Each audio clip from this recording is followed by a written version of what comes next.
City security সার্ভিসের মালিক? হ্যাঁ। গিরিধারীদার সাথে আপনার কি কোনো রকম সমস্যা হয়েছিল স্যালারি রিলেটেড, মানে টাকা পয়সা দেননি বা এরকম কিছু? দেখুন, আমি একজন রিটায়ার্ড আর্মি অফিসার, যা করি সৎভাবেই করি। গিরিধারী মাইনে তো বাকি ছিলই না, উল্টা আমি ওর মেয়ের বিয়ের জন্য এক্সট্রা টাকা দিয়েছিলাম। তাহলে গিরিধারী বাবু আপনার নাম লিখলো কেন সুইসাইড নোটে? সেটা আমিও শুনলাম, লোকাল থানা থেকেও এসেছিল। কিন্তু বিশ্বাস করুন, আমি এর বিন্দু বিশ্বগ্রহ জানি না।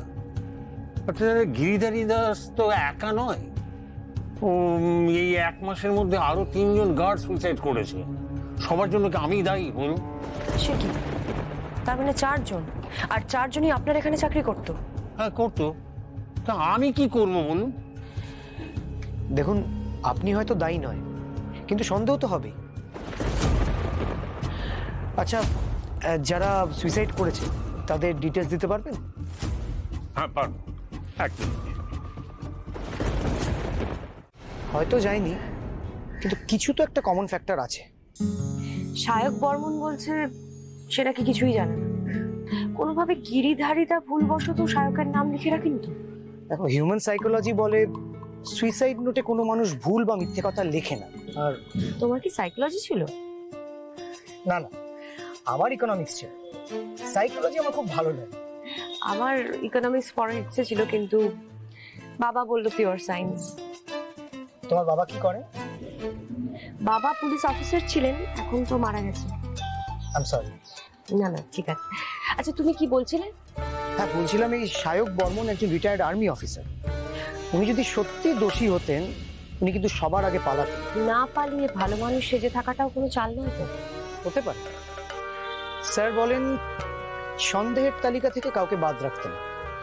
আর আমাদের ক্ষেত্রে তো একটাই সূত্র, একটাই নাম, এই সায়ক বর্মন, যার নাম গিরিধারী বাবু লিখে গেছে। অন্য কোনো সায়ক নেই তো? আরো একটা সায়ক?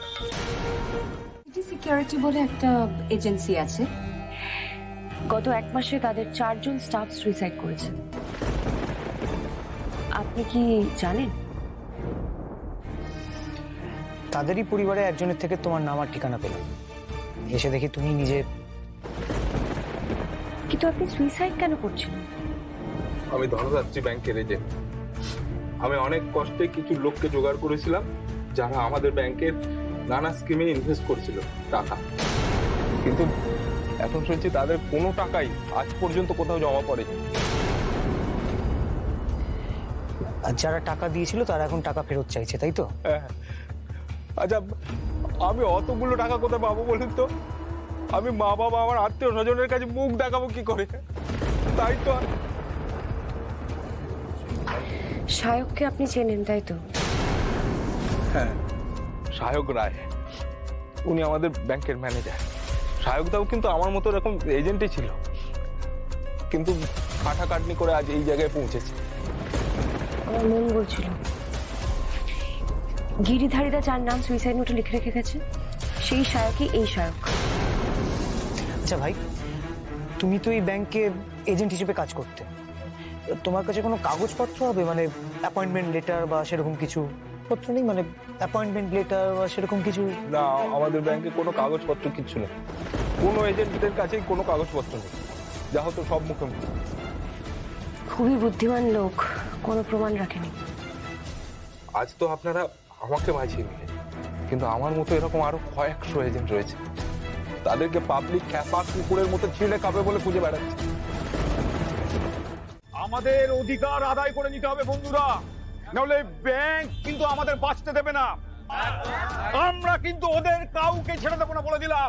ম্যানেজার আছে, চল চল। কি হয়েছে বলুন তো? কি ব্যাপার, কি হয়েছে? এই যে স্যার, আমরা ব্যাংকের এজেন্ট, এতদিন ধরে এত ব্যবসা দিয়ে গেছি, আমার স্বীকৃতি কোথায়? কোথায় স্বীকৃতি? আরে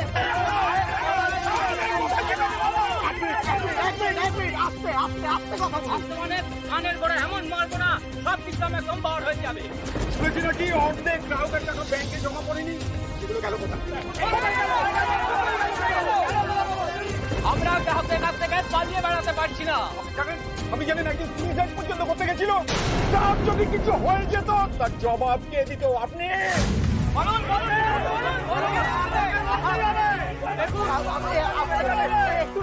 একটু শান্ত শান্ত হতে পারছি না দাদা। বাইরে থেকে টাকার হিসাবটা চাইছে তো তোমরা দিতে পারছি না, আমরা তো সামলাতে পারছি না। দেখুন, আপনাকে দেখেই আমরা এই ব্যাংকে কাজে এসেছিলাম। আপনি যদি কিছু না করেন তাহলে আমাদের সকলের খরচা নিয়ে পথে বসতে হবে দাদা, আমাদের তো মরতে হবে। সত্যি তো, এতগুলো লোকের কথা যদি সত্যি হয় তাহলে আমিও তো চরম বিপদের মধ্যে আছি। আমিও তো এখনো অফার লেটার পাইনি।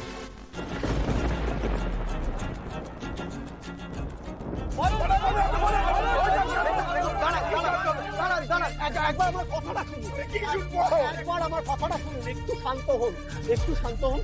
দেখুন, আমার মনে হয় কিছু না কিছু একটা ব্যবস্থা নিশ্চয়ই হবে। আমি তো আছি, আপনারা একটু ভরসা রাখুন, একটু সময় দিন আমাকে। ব্যাংক তো আর বন্ধ হয়ে যাবে না, ব্যাংক তো এতগুলো মানুষের ক্ষতি করতে দেবে না। দেখুন, আমি সুমিত হই বা রূপক চিত্র, যিনি এই কোম্পানির এমডি, উনি অত্যন্ত সজ্জন মানুষ, ভগবানের সমান। আরে শুনুন, ভগবানের মতো মানুষ, সাধারণ মানুষের জন্য, মানুষের উপকার করার জন্য উনি রক্ত ঘাম দিয়ে তিল তিল করে এই ব্যাংকটা তৈরি করেছেন। উনি তো এই ব্যাংকটা এইভাবে নষ্ট হতে দিতে পারবেন না। আপনারা একটু ওনার উপর ভরসা রাখুন, আমার মনে হয় কিছু না কিছু একটা ব্যবস্থা নিশ্চয়ই হয়ে যাবে। আপনারা একটু শান্ত হন। হ্যাঁ স্যার, এই তো আমি আসছি স্যার। হ্যাঁ, এক্ষুনি একটু সময় দিন, আসছি।